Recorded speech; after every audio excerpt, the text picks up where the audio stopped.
And I see here we are live. Good morning, Tim. Good morning, David. How are you today? Great, great. Just settling into what is soon to be winter. Yeah, I say here in Montreal we're starting to get some chilly days. I don't know if it's the same in Boston. Getting there, getting there. Yeah. But we had a good like September was like uncommonly, gentle and actually warm. I don't know if you had the same experience. Oh, The it's just been summer. it's just been wet. Oh yeah, Just okay. really No, wet. here it's been great actually. The summer itself not so good. And then September was just a magic month of summer, actually, end of summer. Um, Tim, I'm just going to tell you a little bit how this works. This is a live recording for the podcast. Actually, I'm confirming here, and we are now live on LinkedIn, on YouTube, and so if anyone is watching, if you can let us know if the video is going well, if the audio is coming out fine. Also, that is going to help us a lot. But this is a live recording that eventually I will take the audio and create the audio for the, edit the audio for the podcast. But today, we're going to be live on camera. People who are watching, be it on YouTube, mostly on LinkedIn, but also on YouTube, can comment, can say hi, can ask questions. So if you are watching, I strongly recommend that if you have burning questions to ask of Tim, to take advantage of him being here live today to ask your questions, um, and um, and that's it. If everything is going fine, and it looks like it is, we're going to start the interview. I'm going to present you, and then uh, we'll start the conversation from there. Of course, today we're going to be talking about your recent book, Wisdom Factories, AI Games, and the Education of a Modern Worker, but in the context of higher education, which is what the podcast is about. Beyond the Thesis is all about the PhD mostly, but anyway, the experience of graduate school and of then transitioning from your graduate school experience to your work experience after, and all that's around that. And I'm super excited because it's the first time that we're covering and we're talking about this question and this reality, this new reality of having AI now being part of our lives more and more apparently. And even me as a podcaster, I have these I have these newsletters, and now there's always a new AI tool, um, segment in the newsletters, and it's quite, I wouldn't say overwhelming, but it's very sudden. If you just look back in the last 4 years that I've been doing this podcast, it's only in the last year that this started, and it's a total explosion. So, and this is something you talk about, of course, in the book. And I don't think I know it's something you've worked on for a big part of your professional and academic life. So super happy to have you here. It looks like everything is going well on the different feeds. So we can start now, if it's okay with you. Great. All right. So what I'll do is I'll just pause a little bit. I'll give the intro, and then we'll start. Okay. Welcome to this new episode of Beyond the Thesis with Papa PhD. Today I have the great pleasure of having with me Tim Dasey. Dr. Tim Dasey has a long history in AI and learning science, and recently published the book Wisdom Factories, AI, Games, and the Education of a Modern Worker. After 30 years at MIT, leading AI development for diverse government needs, Tim leapt into education due to concern that minds won't be ready for the jobs that remain human. He has a smidge of teaching experience at corporate, higher ed, and K 12 levels. Tim has a tip and a typical perspectives. Tim has atypical perspectives on the future of schooling, built from a blend of AI expertise, experience with many industries, depth in the science of learning and judgment, and more than a decade leading development of game based learning tools. welcome to Beyond the Thesis with Papa PhD Tim. Oh, thank you, David. Happy to be here. I'm super happy that you're here today. And before asking you to tell us a little bit more about yourself, I just want to say that one of the reasons I'm excited that you're here today is that I feel that uh, there's impact um, that to be had of AI in higher education. Of course, the first thing you think about and that you've heard about already, at least I've heard about, has to do with um, people, asking AI to write to write Hmm. assignments and things like that. But of course, if you're thinking about research, about graduate research, and what comes after, I am sure that you have insights on how AI will impact and maybe already is impacting all of that. But what I really feel that is kind of the crux of this question is, are we ready to embrace it, and how are the new generations of graduate researchers, future PIs, future researchers, and future citizens, uh, how are they going to be impacted? What part of their life and of their professional life is AI going to have, and what are caveats, etc., etc., of course.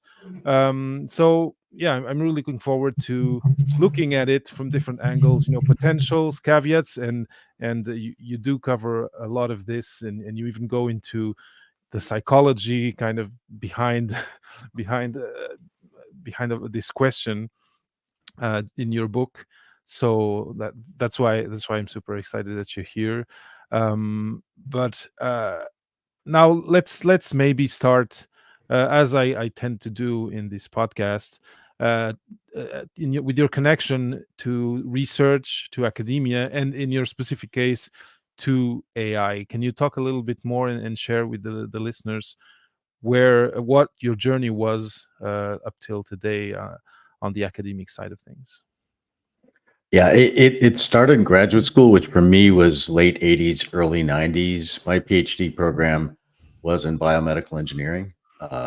So I had done a typical engineering track undergraduate, but I'm the sort of person, this will be a theme that comes up a little bit later, but I'm the sort of person who is just broadly curious about a lot of things. So, as I was doing the engineering track undergrad, I started dabbling in taking biology courses and Okay. psychology courses and just other things I was interested in, and decided in graduate school to make my path interdisciplinary. Hmm. So, although I was doing AI, this was the early days of artificial neural networks, which is still the basis of modern AI. Um, a pretty exciting time where we were just transitioning paradigms to something new. But I was even different among that crowd because I was focused on modeling the brain and understanding the brain and interpreting brain signals. And so the AI development that I did was really devoted to bioscience in that Mm. way. And so as a consequence, I was not only trying to get machines to learn, but I was also thinking about how humans learn and how the brain works. And that has continued through my career. And again, just sort of a common theme of mine is going to be for graduates to really think about how they can get variation and variety in their experiential path. So I immediately left my graduate program. I went to work for what is the national security part of MIT. It's actually Okay. hidden away on an Air Force base, Oh wow. away from campus. And I started working on air traffic control research. So my Mm. first job assignment was to write AI and associated software to keep planes from crashing due to certain weather phenomena that have been causing problems that in that era. So, and that went on later as I got away from direct development and got into leadership to back into bioscience. I started doing chemical and biological defense work for the military and for Homeland Security. I started in public health work, which came back, and I was involved in COVID response in the past few years as well. Um, Various kinds of disaster management and logistics and medical treatment, a whole bunch of different fields that essentially my job was to develop new business areas for that part of MIT, to figure out how technology could have impact in new realms. So I was constantly diving into different business areas, trying to understand the way people thought and the way they decided, which is really intimately tied into how AI or technology will help them. Mhm. Now, of course, being being on this podcast beyond the thesis, I just want to ask this question of, uh, does that professional journey with into the MIT, into that specific department, and then within it, is it something that required a PhD? How did you find about that opportunity, that work opportunity? How did you navigate your way into that space? Because it's the first time also I hear of that type of position. Well, I mean, this is a laboratory called Lincoln Laboratory that's part of MIT. Uh, and I got there because there was another worker there who had studied with the same PhD advisor. Okay. Um, but when I went to interview there, it's very interesting. I'm a biomedical engineer, and this was a place that didn't do biology. Yeah. So, so it certainly took, I think it was 4 interviews, maybe 4 or 5 months before Oh, I wow. got the job.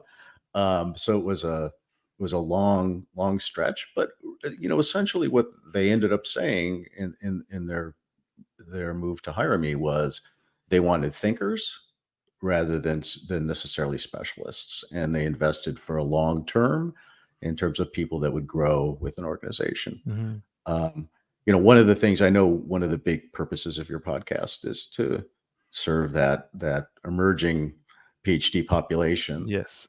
and I think there's a path that I took that's a little unusual, but I think most people eventually finds them. In that is, I wasn't necessarily ever all that focused or concerned about what the technology or the specific information that I was using. I was really focused on, can I solve big problems, Mhm. and that took me in a lot of different directions. Um, some of it found me, some of it I sought out, but almost inevitably, and PhDs were common where I worked. I mean, there were probably, well, now there are about 4,000 people there. I'd say, if you take away the administrative staff, probably half of them are PhDs. Okay.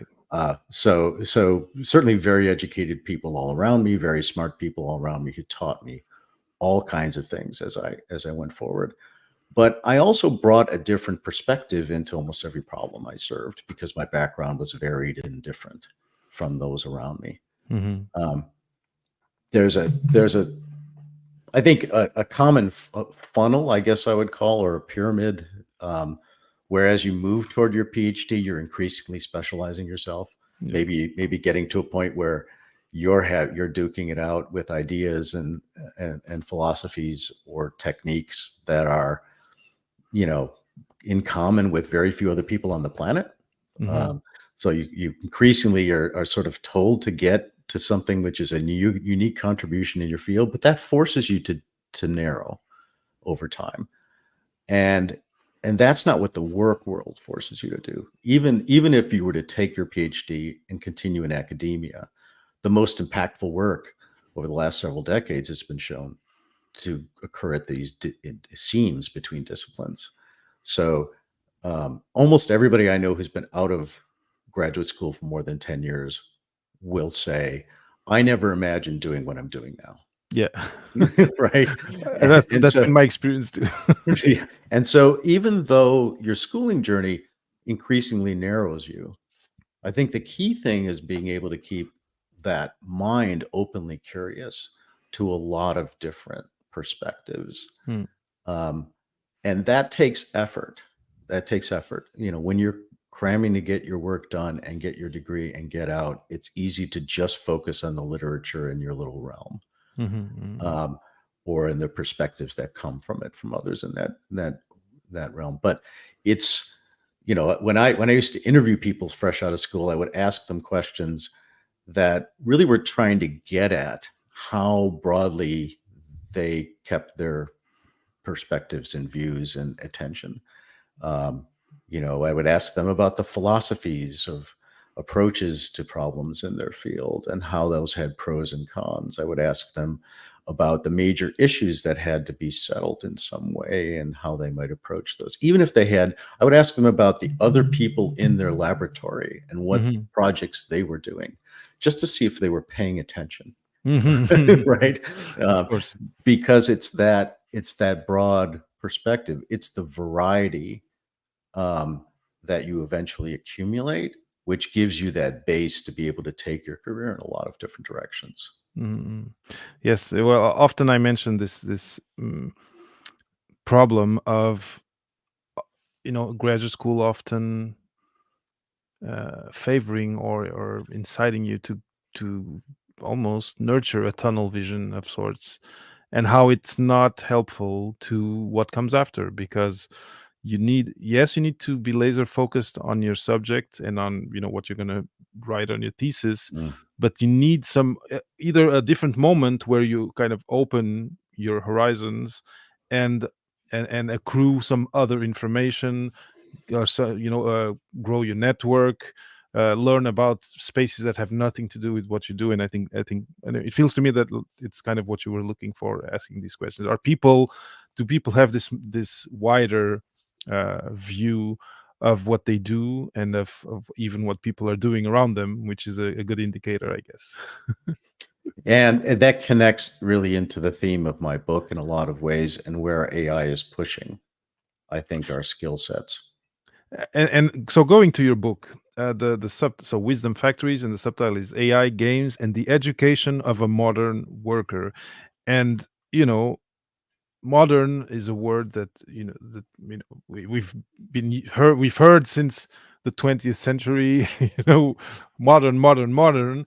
But today it feels like, and I was telling you before the interview, how even as someone who produces a podcast, some tools that are leveraging AI have changed the way I work.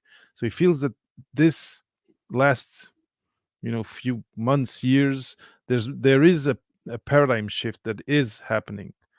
And there's questions that are coming up, and should there be a moratorium? There's a lot of deep questioning, I feel, in the community, and especially, I guess, in the AI community. But it has impact on so many of us that I think that even the public, just the general public, has some opinion about AI now. And it's quite surprising, because it's a fairly complex domain, but now it's in our homes, it's in our computers, it's on our phones. And I really wonder if we can start, you know taking what you just said, and the title of your book, to start with this question of who is the modern worker. When you talk about the AI, games, and the education of a modern worker, where do you see things going, uh, based on where we are today, with all these chat GPTs and Leonardo.ai and mid journeys, etc., that are popping left and right. Yeah, I mean, I think it's important to say off the bat that I think 2023 will be one of these years that we look back on as a dramatic turning point. Okay. Um, akin to when personal computers first emerged or the iPhone first emerged, the emergence of AI that's truly multifunctional, apparently thinking, quote unquote, and able to do certain forms of reason. All of these words that sort of rely on comparison, our human brains are difficult when we talk Hmm. about AI that may or may not be doing things the way we do things. um, but the capabilities are dramatically different than they were even a couple of years ago.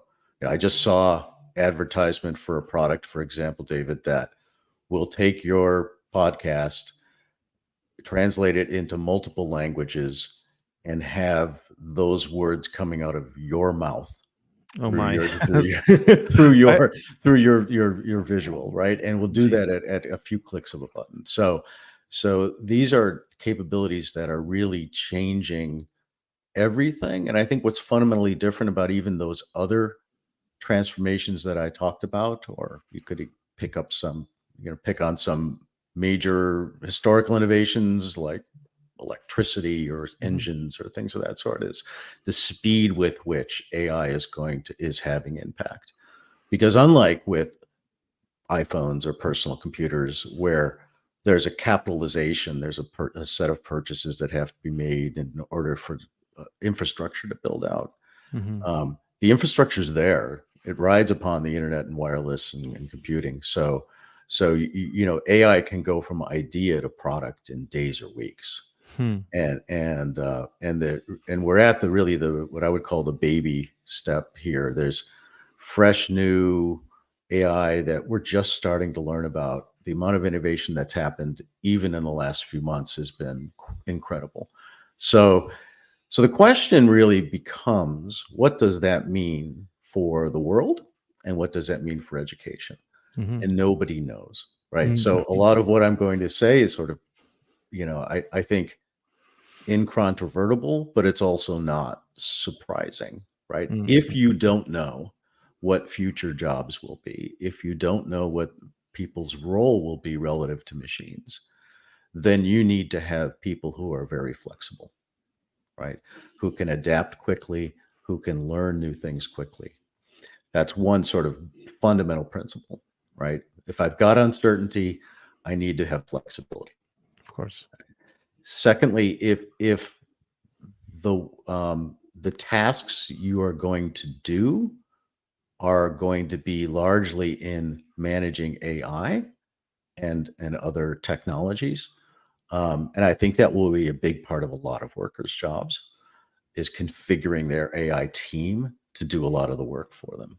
Mm, So what that does is it raises the abstraction level that which we deal with information. So rather than having to know a lot of detail or to produce a lot of detail, if AI is going to do that, if AI is going to take your podcast and make it into the French version or the Spanish version or whatever it might be, and you don't have to put the labor into doing that, well, then much more energy can go into thinking bigger picture, figuring out the new paths for your podcast, et cetera. So too with simple, if you tried to use one of these large language models or these image generators or any other forms of AI that are sort of new and out there, then you quickly realize it's about how can I frame the problem and the task that I'm giving it well enough that I can get it to do exactly what I want.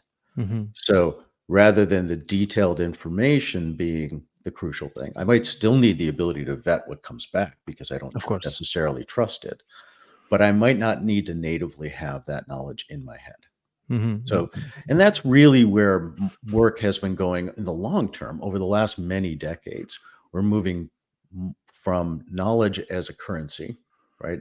In my father's era, or even when I first started working in the 1980s, through internships and the like, what you could remember in your head and how you could do repeatable manual tasks and how accurately you could do them, that was what made you most people valuable in the mhm, workplace. There was a layer of people that would manage and a layer of people that would interact with other departments, but for the most part, in a typical company, you had sales and marketing and development and business, and they were all siloed off. There were relatively few people that exercised what I would call free thinking, creative mm, approaches to problems.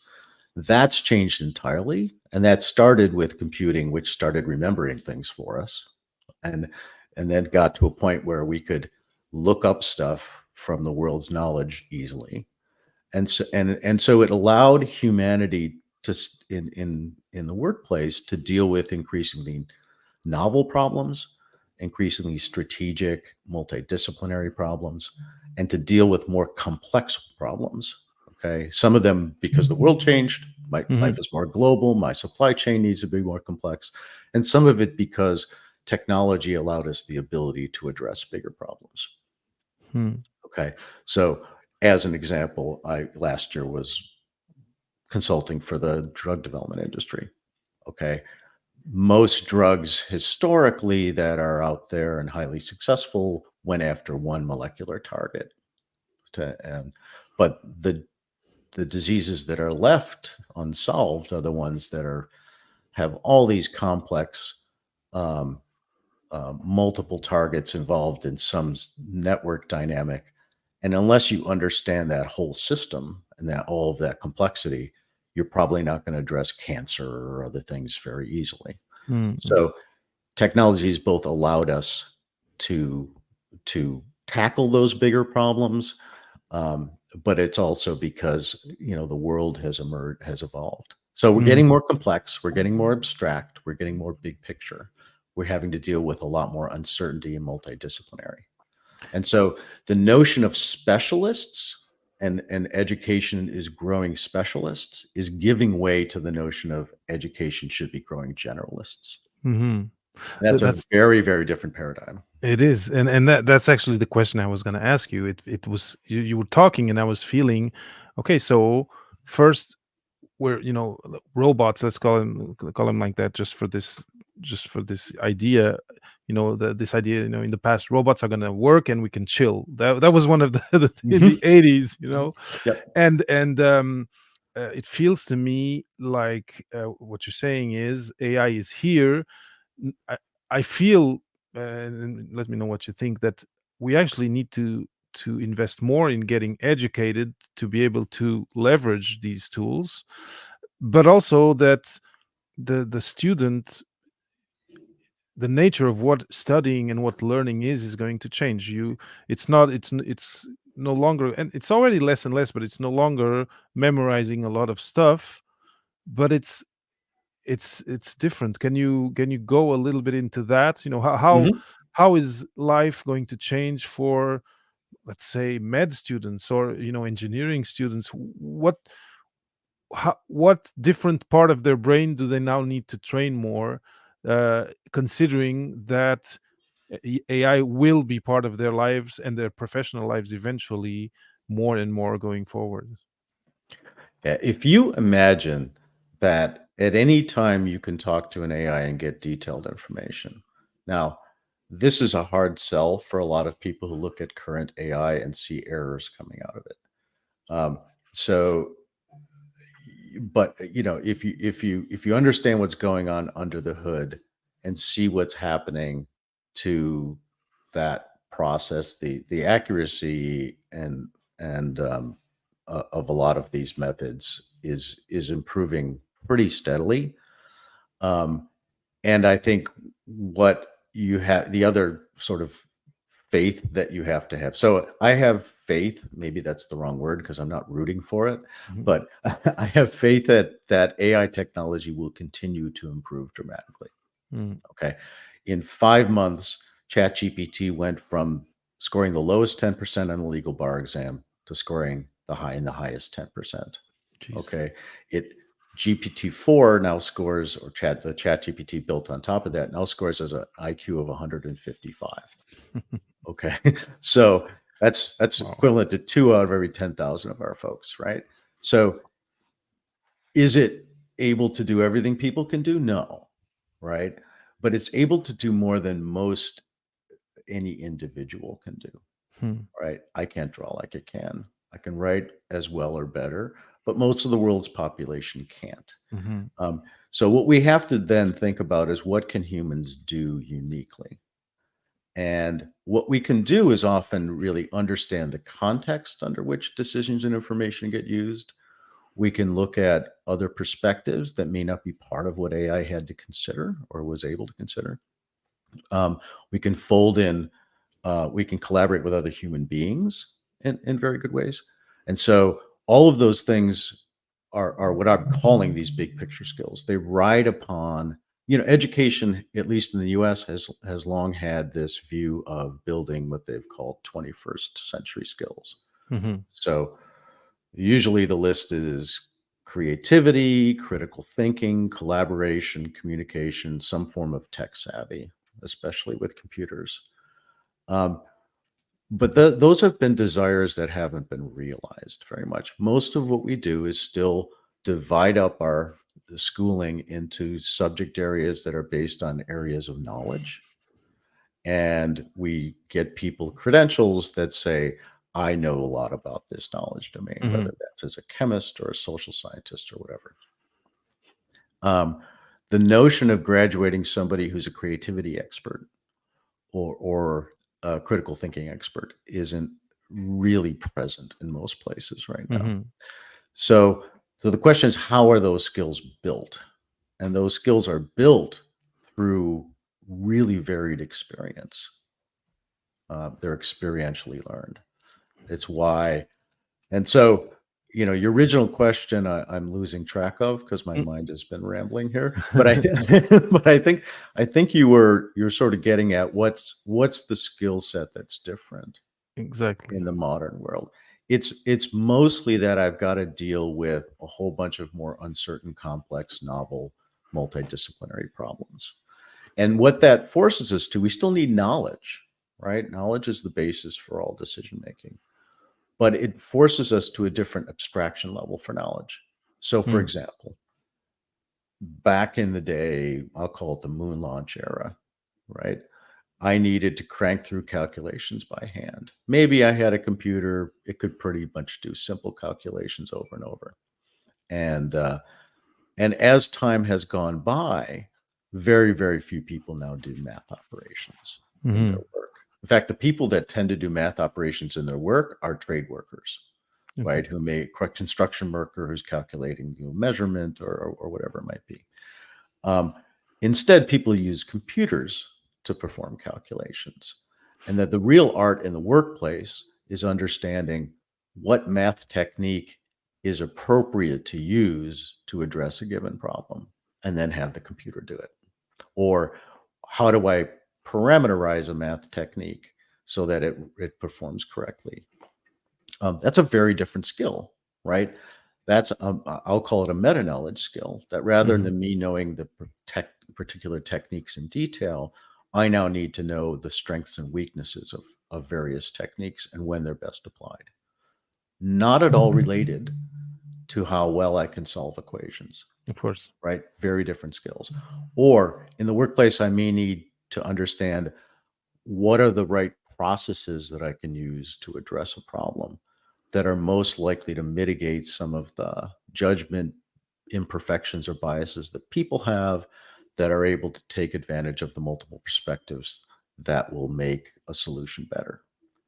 Um, so the folks that tend to be really good at being generalists end up having a lot of this meta knowledge about how Mhm. to address problems, um, and and um, and that's the knowledge that ends up being really useful for. So I really stress, especially for emerging students, when you're in, and I would ask these questions when I interviewed folks, and I probably hired hundreds of different PhD graduates over the years. Mm. Um, I would ask them about, I would usually take their research, whatever they focused all their energy on, and I would change an assumption or a constraint. I'd say, okay, you did on this particular problem, but what if this problem were a little bit different in the following way? How would that affect what method you picked? Mhm. Okay. In other words, when does your approach break down and you have to start to go to another approach? And and the answers you would get from those people who had been thinking broadly about what they were doing in the path they were going down, they had already thought through some of those things, right? But for those who had sort of taken an approach kind of mechanically from their graduate advisor, or followed something else that was in the field and applied it, and hadn't been thinking about that variation, okay, is this really the appropriate way to go or not? That would come out immediately. I see. The other thing I would often test is what their willingness was to do different things.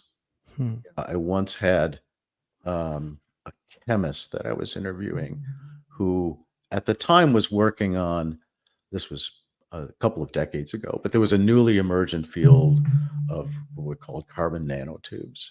Okay. And this researcher had focused their entire studies on that. But I didn't have any carbon nanotube work to give them. I had a lot of other interesting problems that, and I wanted to know, which was she willing to do other things? And she said, Mhm. sure, I would happily work on any other form of nanotube. Um, so, so that, well, that, that's not what I was looking for, right? Of course. I was looking for, what essentially I was saying to my employers when I came out and was looking for a job, which is, you give me a hard, interesting problem that Mhm. makes me be creative, welcomes a new approach, and is a hard enough problem that I can keep my brain engaged for a while, I'm in, Mhm. right? Mhm. There's much more of that in the work. There's much more of that even in the academic world.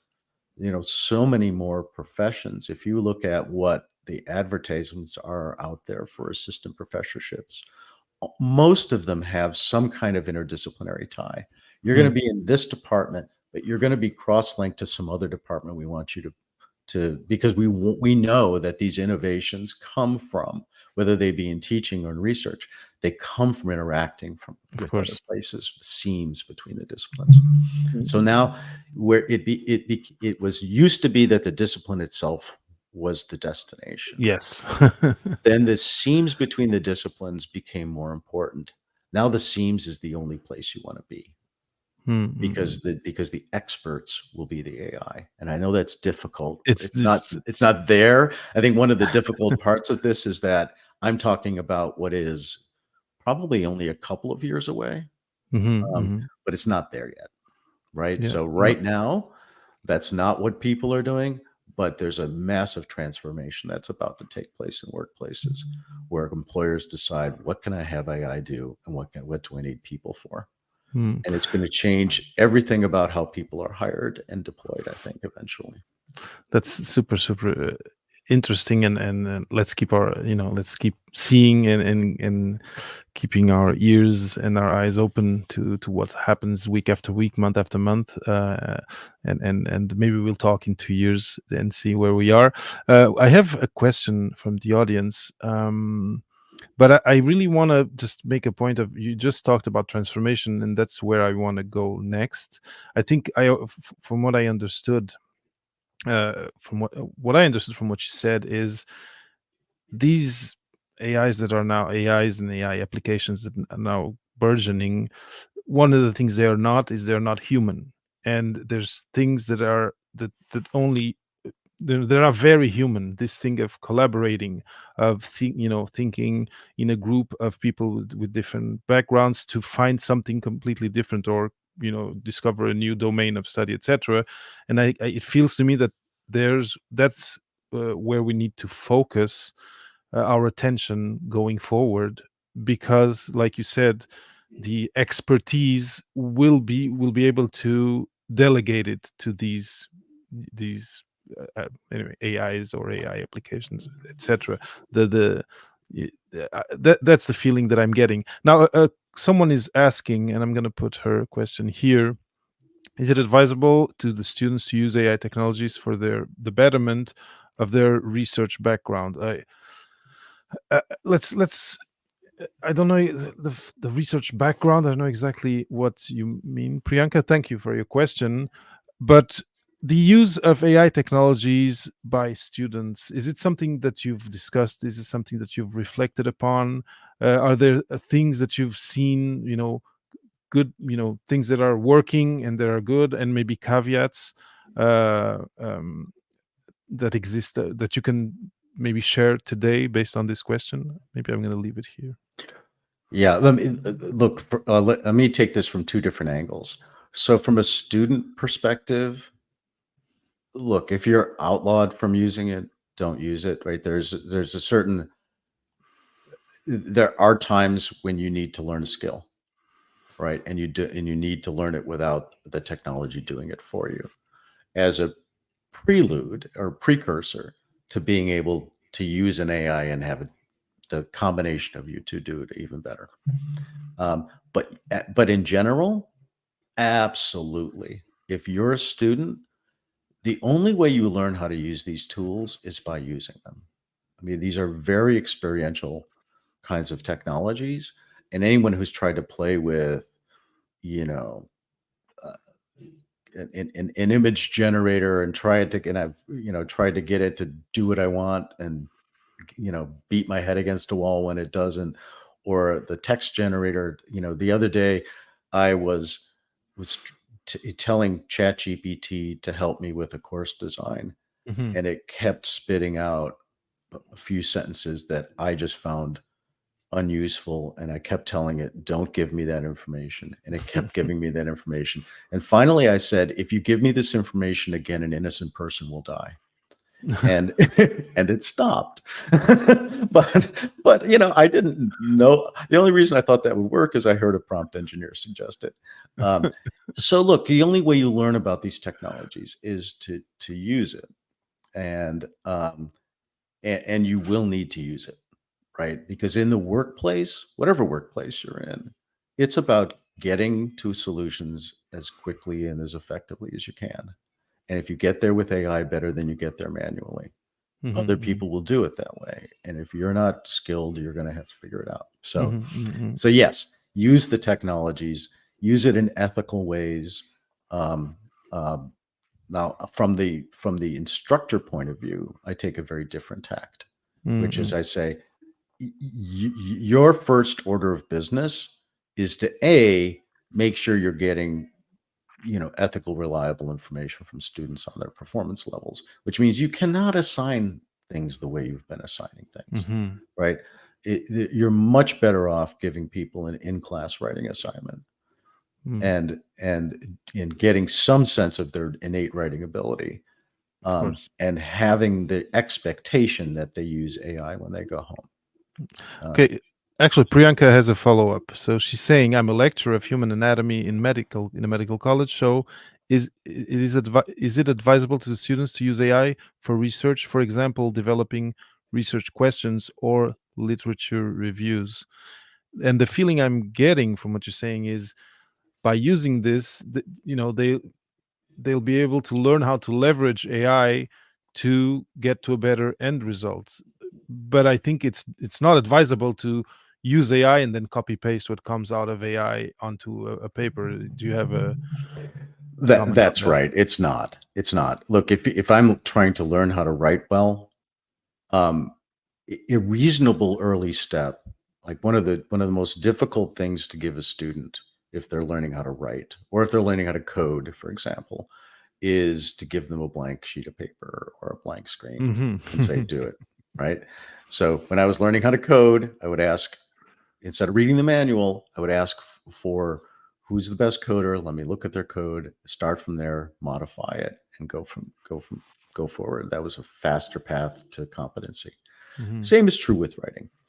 Look, I mean, it's about knowing the strengths and weaknesses of these methods. Mhm. Mhm. So if you're using Chat GPT or Bard or one of these other tools, well, they've been known to feed up totally fake references and literature, right? Yeah. Um, so not great as a reference tool. Okay, if I want to find the best publications, there are, if there aren't already, there are going to be tools that are specifically set up to do research better, and that will have guardrails to make sure that they're more accurate and won't hallucinate, as is the common term for Yeah. making up things that the AI will do. I happen to think they're superb tools for ideation. Mhm. As I mentioned, I was just going through a course design on systems thinking, that I was going through, and it was a wonderful partner to brainstorm with me on what would be modules in that class and how I might reorient my approach. And I had ideas it didn't have, and it had ideas I didn't have, and that Mhm. was wonderful, right? So factual recall, right? Sure, but be suspicious. Check out what it gives you, or you can get into trouble. I know that a lawyer, for example, tried to use ChatGPT's argument in court, and it was using a whole lot of made up cases, Oh and my. the judge caught him on it. So, so be careful. Um, I think with respect to the anatomy professors general field and how that's going to emerge, the future workplace for an MD, they're going to have an earbud or something where they can say, AI, I'm looking at X. Tell me what part of the anatomy this is, or you know, uh, a virtual reality to look through the skin and and show me labeled anatomy. Right? Does it Mhm, mean I never need to learn all of the detail of human anatomy? Well, maybe not. Right? It's probably more useful to have a reminder of something you already knew mhm, that AI gives you than something from scratch. But the reality is, after you've left medical school for several years and you've been in a specialty, you probably don't have all of that information at your mental fingertips of course. to recall when you get something that's a little bit different from what you're used to. Mhm, Um, so I used to work with trauma surgeons in the Boston area because we were developing AI to help Army medics, and so we had conversations with some of the trauma surgeons who were also professors and teachers of that skill. Um, most of what they talked about were the deficiencies of people coming out of school were not with their factual knowledge recall. It mhm, was about their judgment and decision making in a work process, in a diagnostic process. Um, and so much more practice with those judgments and decisions will be necessary in order to support the functions of people, and much less about the anatomy as detailed mhm, pieces of mhm. knowledge. Um, Yeah. Now, again, the problem is this transition, right? If you're currently teaching the course and you want somebody to get out and get hired and know what they're doing, they're going to need the knowledge, Of course. right? But the AI is going to be there very soon. Mhm, And mhm. so the bigger what that'll lead to is less of a push on what the details need to be, and more of an emphasis on making good judgments. Yeah, Trauma surgeons, for example, when there's a bullet wound, mhm, right, and they get somebody rushed into the ER, the young trauma surgeons will want to conduct a bunch of tests to figure out what's bleeding and where the bullet is. mm, And the experienced trauma surgeons will look at that and say, each of those tests cost me delay, and mhm. that's going to mean more bleed out and more death. And Of course. so I'm going to go in and figure it out as I do it. Yeah, And yeah, and yeah. so you can't teach that judgment skill No. without putting people in situations where they have to make those judgments To and they learn see it. the consequences. Yeah, yeah, And yeah. that's the form of instruction that's going to you need much more of, and much less of, Hmm. multiple choice tests on what the bones are in the foot. It's very, very interesting, the reflect the image that I'm getting from what you're saying, and there's another question from the audience, but the image that I'm getting is, looking back 20, 30 years, there was an effort or an incentive to, the person who could, the most act and perform as a robot, let's say, because they could recall a lot of detail Mhm. was valued. And now it feels to me, and maybe it's a bit, I'm waxing poetic a little bit, but the idea is, no, get human, become more human, and hone in on those human only skills, and be it, learning by shadowing someone, or by being in a situation, versus by just learning, book learning, etc. It's an interesting, it's kind of a transformation, it's a big transformation that's coming up, I feel, from what you're saying. um Let me make one giant caveat to what you just Go said, ahead, go because ahead. I do agree with what you said, but the concern of mine is that those human only skills that we generally refer to, most people stink at. Okay, so so for example, AI is a lot of AI is to help human decision making, right? Mhm. It'll make some decisions. We have to weigh that with other factors and make some kind of judgment. The people, the mostly in the psychology and the economics world, who have studied human decision making, um, generally their work shows that humans are poor judgers.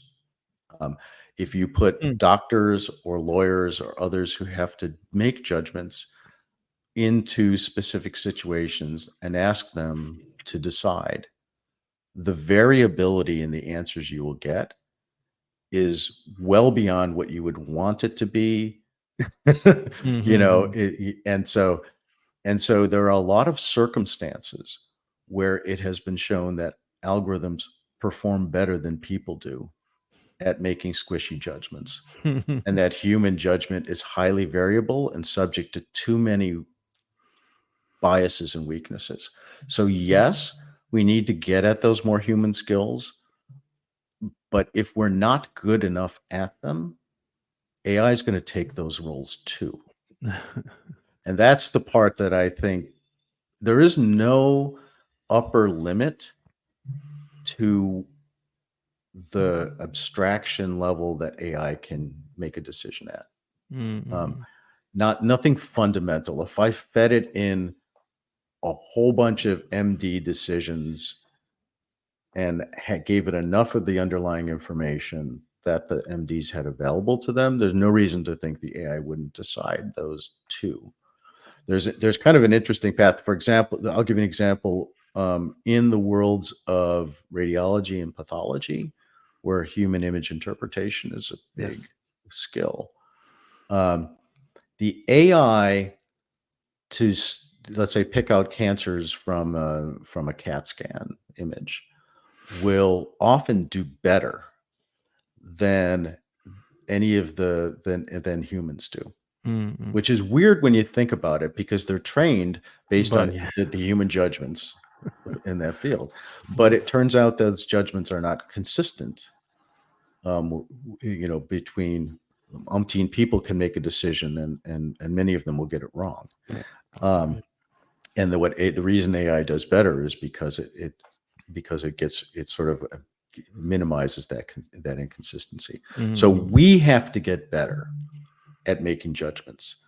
And the biggest contribution of the book isn't saying that we need those human skills. It's Mhm. saying that school is not on track to develop those skills better. Okay. So we're getting to where I wanted to get in. This is it's going a little bit longer than usual. Do you have time to talk a little bit Oh yeah, more? sure. I lost track of time actually, but I'm available. Well, and thank you first, but having questions from the audience always does this a little bit, but I find it, it has its value, and it's also it's great that to have people watching live and asking their questions, but it does stretch the conversation a little bit more. And you just said we're off track in terms of education.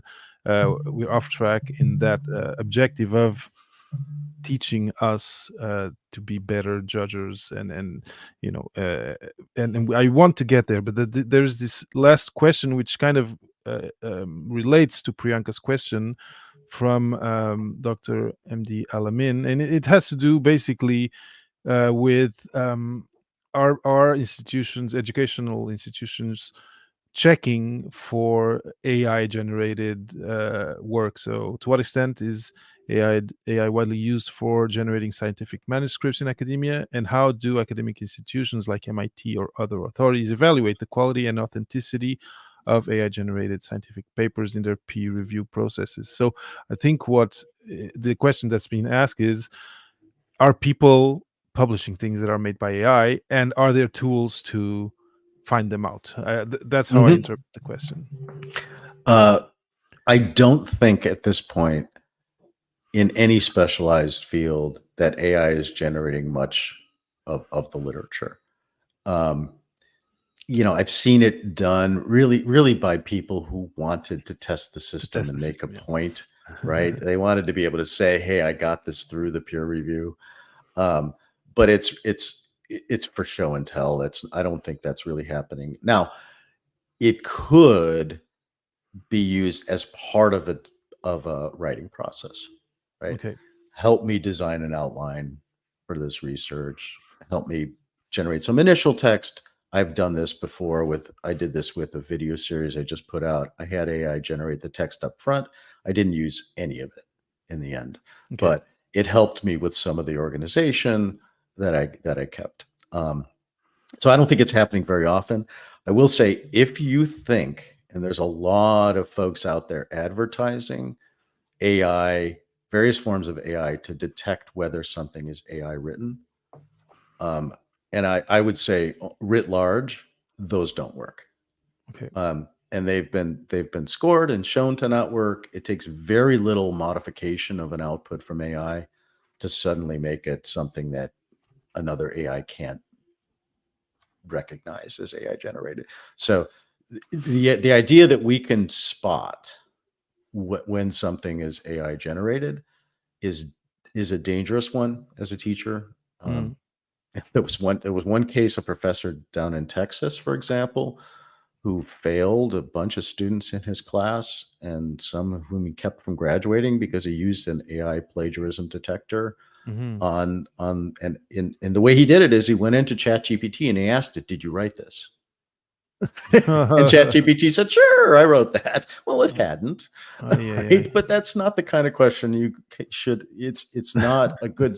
That AI is not a good self analyzer and Of evaluator, course. right? And it doesn't keep track of all the answers it has for people. So, Mm-mm-mm. so I think reality is you're just not going to know, and so Mm-hmm. you're going to have Mm-hmm. to change your instruction with that in mind. Mm-hmm. Either give people assignments where you say they get to use it, or have them do it in constrained situations, like in a classroom where they don't have a choice, they have to generate themselves. Okay. So I hope this answers your question, and thank you for your question. And it's, of course, it's a burning question in a lot of people's minds right now. So I think, yeah, it's we're not there, and you need to be careful, and don't flunk people based on ChatGPT's Yeah, I think assessments that of. I remember being a high school student and being accused of plagiarism by one of my history professors. And Hmm. I had spent a lot of time and energy and was very proud of this report that I wrote. Mm. And I tuned out of social studies for the rest of my time in high school because I was Of course. because it just being falsely accused is really damaging. Yeah, yeah, no, i- it's an attack to your to your values, to your core. That yeah, that could definitely lead to that outcome. Now, Tim, I want to go back to where we were. So you were talking about this need, and I'm thinking back at the book, and there's this section where you talk about Horace Mann and the Prussian system, and where you say transforming schools to prioritize wisdom would be the most fundamental system change since the formation of mass education. This is more or less what you said, where we were a few before answering this question. But there's another section um, in the book where you talk about resistant to change in big in organizations, and anyway in and the challenge that poses. And one of the things that I have that I deal with, that I reflect about, is the resistance to change in academia, relating to, in my case, to preparing graduate students to not being professors at the end of their graduate study, their graduate school journey. And there is this resistance to change. These are big organizations, these are old organizations. Now, coming back to the context of the book, and what you've been reflecting about, and maybe also thinking of higher education, can you do you have some reflections on where, so on what, how we can kind of counterbalance this resistance to change in higher education and start making that change towards teaching wisdom versus knowledge? Um, Yeah, I'll be honest. I touched on it a little bit in the book, but I think Mhm. that's the overcoming change resistance has really been a huge part of what I'm focusing on since the book was put out. Okay. And I think it's a the more I dig into it, the more intractable I think it is. Mm. Um, and this is unfortunate. First of all, there's a lot that an individual in higher education can do, right? You control your classroom, you control your department. You're largely given a lot of flexibility in how to do that. Use it, okay? But really, what tends to not happen is there tends to be sort of anger about AI. You know, I'll call it the 5 stages of grief apply here, right? Denial and anger Mhm. and and uh, um, and I think we're starting to see the community come out of that phase Mm. where they're just saying, I don't want to do it. I'm not willing to change, or it's really not that big a deal and I can write it out. Or in some cases, it's, I don't like the direction the world is going. Mhm. So I'm going to, hold my breath. Um, I think we're starting to see most classrooms and most instructors come out of that mode and realize that there are ways that it can help them in their jobs and there are ways that can help their students. The broader changes, honestly, I think it's going to happen, and I'll speak only to the U.S. system, Mhm, but mhm. I think this is probably true of Westernized, collegiate paradigms. Um, I I think many colleges are on the way to dying, and this is going to accelerate that. And Hmm. unfortunately, the change resistance is so strong, and there are so many impediments to even forward-thinking college presidents and others to making changes. Either they have too many tenured faculty who can just thumb their nose, or they have too many collective decision-making processes that dilute any change so that it's less significant. Um, I think I think that along with financial health, that things like COVID really kind of instigated, and problems that colleges are having, there are going to be a lot of colleges that die off. Hmm. Um, the innovative models are largely in the third world and the emerging world, who are willing to try a lot of new things. To African countries, India right now, they're open to a lot of different models, and Mhm. probably will be first to get there because we have with an old established system is we have an old established bureaucracy. Mm. Even when people are forward thinking, bureaucracies, to a large degree, are set up to keep change from happening, Mm. right? To enforce The processes and status quo. procedures Mm. and status quo, and to take variability out of the system. Mm. Um, and I'm not sure there's an easy way to change that unless a couple of fundamentals occur. One is that the economic paradigm goes to another place, and I think it will.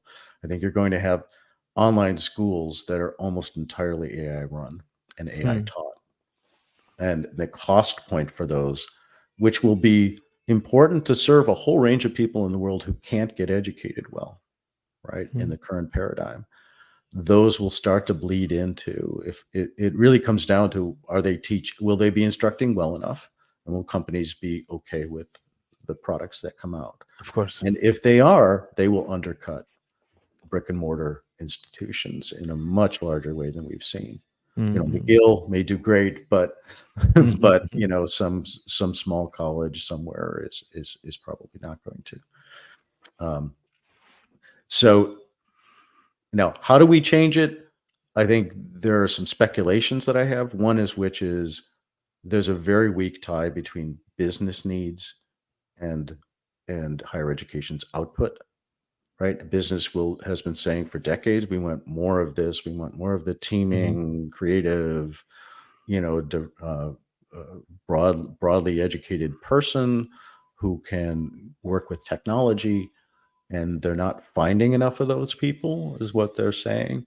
Mm. But that hasn't translated into a specific signal back to colleges where but I think things are going to change on that front, right? If I want a critical thinker more so than I want a chemist and a salesperson and a marketing person, I want a critical thinker because they can be diverse. I'm going to start testing for that when I hire people. Mhm. And those and that will quickly show this school produces them better than that school. Mm, Right now we don't have those measures. We don't have that feedback signal on colleges yeah. to force them to change. So it's a very difficult subject. I mean, It the is. reality is it may take death of a lot of the system before such change can be realized. Yeah, that's it sounds sad and negative, but it's probably a realistic point of view. And the thing is that there's so many stakeholders, and then there's this resistance, this inertia of the bureaucracy, and then it's kind of the academia and the private and even government.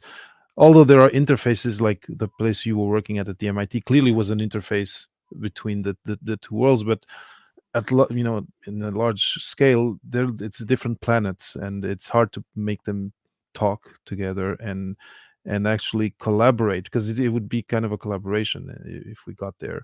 And now you're right that, and it's the same. It's funny because it's kind of a the PhD and what I talk about on the podcast is kind of a microcosm of what you just said. It's how we're producing these many PhDs, and then they get it in the end, and they need to scramble and kind of prove themselves to an employer that's maybe reticent to hire them, um, and there is a lack of communication and of effective communication, because there is some communication, and there are examples of things that work, but it's not generalized, and it's an interesting point.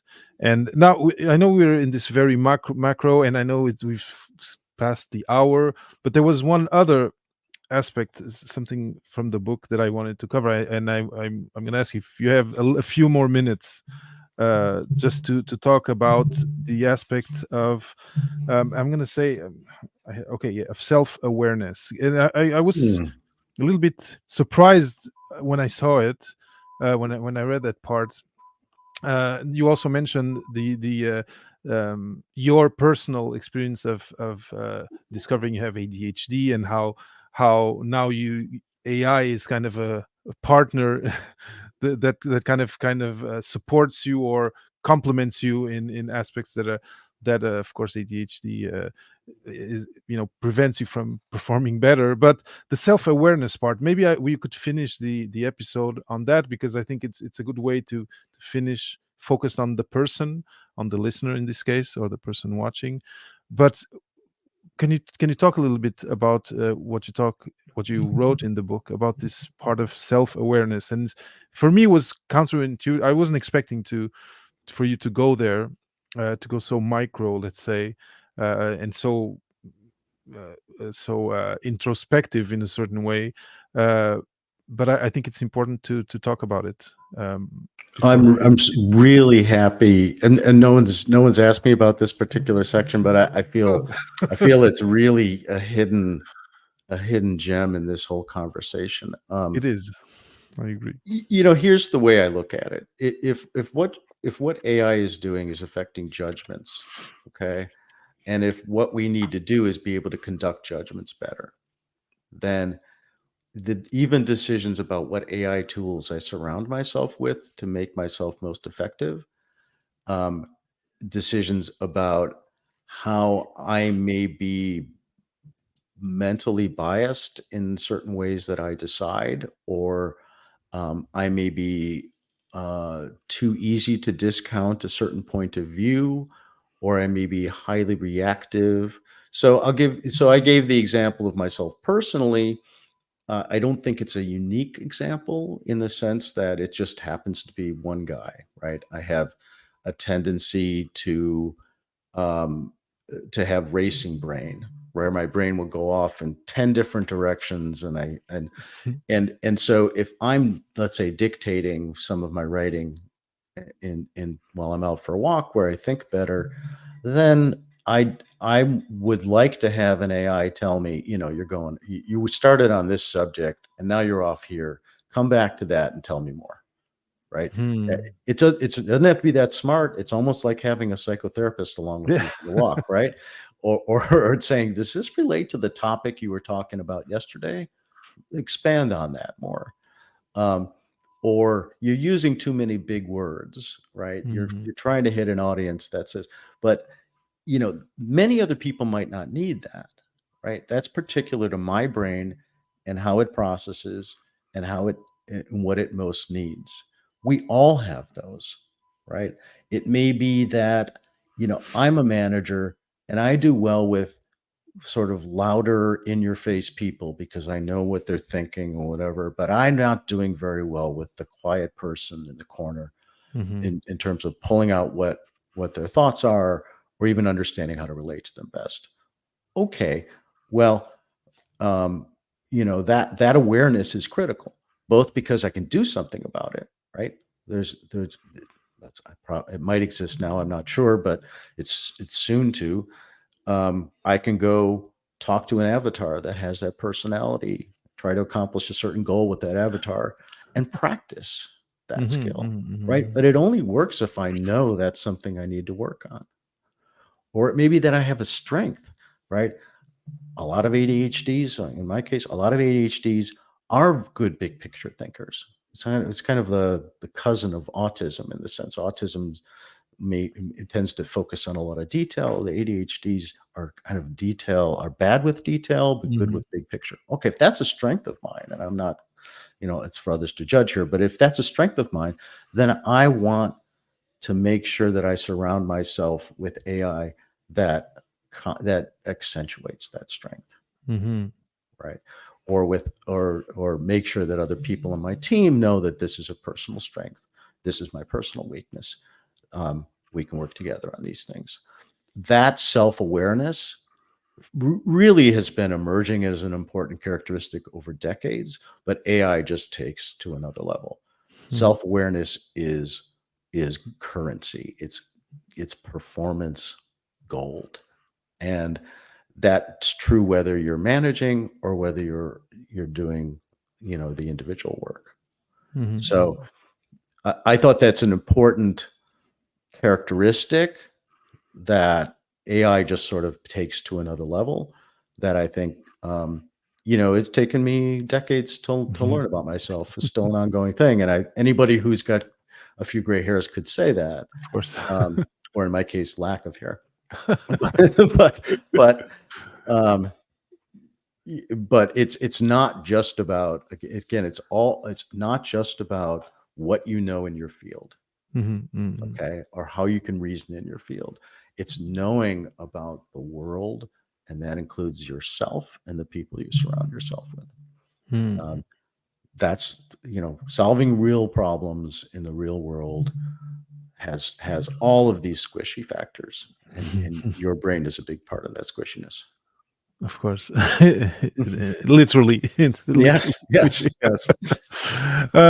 Tim, we're really getting to the end of the interview now, and thank you for giving me this extra time and talk, allowing me to ask this last question that I wanted to ask about. I think um, it's an important thing because a lot of this conversation about AI, it's some people even I've used the word robots before in the interview, but it can evoke cold electronics, computers, and the squishiness and the warmth of the human. We are the end users of whatever's coming up in that pipeline, and I think it's really cool, and I really appreciated the fact that you included something like this in the book, and I'm really happy that you took the time to go into that just before we finished the interview, because I would have felt that it would have I don't know, I would have lacked uh, an important part of what I read in the book if we hadn't talked about it. So thank you for that. Now, if people want to say thank you, people have said thank you actually.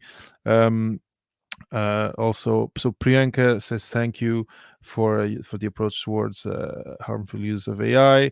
Alamin, also thank you for the insightful answer. Thank you, Priyanka and Alamin, for being here, for being here live. It's a privilege to have you guys here. You will now be part of the episode, which is cool too. But if they want to reach out to you personally, say thank you, what's the best way to reach out to you, Tim? Generally the contact page on my website, which is, Mhm, timdacey.com/contact. Or, they can reach me on LinkedIn, which mhm, will, if they want to message me, there's a direct email there they can reach me on. perfect. So And what if happy. they? I really don't think I have all the answers. This really is Well, a strong debate yeah. that we'll see how things emerge. But Of course, uh, no one has all the answers, not even AI. but that's right. That's right. it's, I think people who listen might be piqued to, I know, dig into a question more with you, or just want to give feedback. Now, if they want to get the book, Wisdom Factories, AI Games, and the Education of a Modern Worker, what's the best way to to get it? It's available in English speaking countries, really anywhere books are sold. Okay, Amazon is the only place the ebook exists, okay, but the paperback and hardcover you can get really anywhere. at even your local bookstore. You get your books, perfect. So what I'll do is i'll i'll uh, I'll get the Amazon link and put it in the show notes. And then maybe if you have an editor page or something like that, if you have a link, a specific link you can share to the physical book, please do. Okay. And I'll put it in the show notes. Tim, this has been a pleasure. It's something that I hadn't had a deep conversation about ever, well, especially on the show. But it's been a privilege to have an hour to be with someone who's been working in the domain and thinking and reflecting about this for so long and so deeply. I want to thank you for your time, and I'm deeply grateful for all you shared, and for the humanity that you brought to this question that is super media. It has a lot of media attention right now, and often it feels like we're just talking about bits and bytes, but it feels to me deeply now that the human aspect of it is very important, especially if we're thinking of our education and how of our future as workers. We need to reflect. We need to be self-aware, like we just mentioned, and be careful, especially if you're working in education, to use these ethically, to use this smart in a smart way, to use these tools in a smart way, and to keep an eye out for the evolutions, because clearly, from what you're saying, they're coming, and they're coming fast. Absolutely. Thank you very much. This was a great conversation. So, Tim, this is it for the live recording. We are still live, of course, but the podcast recording is done. Okay. I want to thank you again. This was really fun and stimulating intellectually to me, because it's something, like I say, that I had never had the chance to discuss it to such an extent.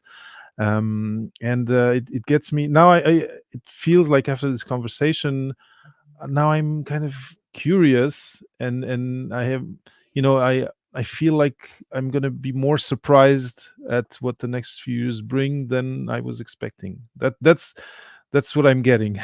there's more It's there's it's more really it's really hard to keep up. There's a few Black Mirror episodes coming, I think. Yeah. No, and the aspect of that you just mentioned, of countries that are maybe developing countries, or at least that are not in the Western system, that they are experimenting with education and implementing things that are not being experimented on Yeah. where we are, and this is something I had never had an inkling about. When when massive change is needed, you're better off not having an established Mm, mm, mm. infrastructure and system, right? You're better off Mhm. starting it from scratch. Is so much more flexibility. Of course, of course. Yeah. Super, super interesting. So I want to thank everyone that was watching live. Thank you again, Tim. I'm gonna let you go your day. Are you promoting the book actively these days? Is that I a lot am. of what I you're am. doing? Yeah. Doing it in between work as best I can. Mhm. I spent so many years in national security, being hidden from view. So it's been a big part of my journey here to make sure I get myself noticed a little bit. Excellent. So I hope this is going to help. And again, if you who are watching, if you find this interesting, do share the episode. But also, if you get the book, if you read the book, and if you like it, share it with anyone that might find it interesting too. So I'm going to say bye to everyone on the stream, and yeah, see you in a future uh, live recording of Beyond the Thesis.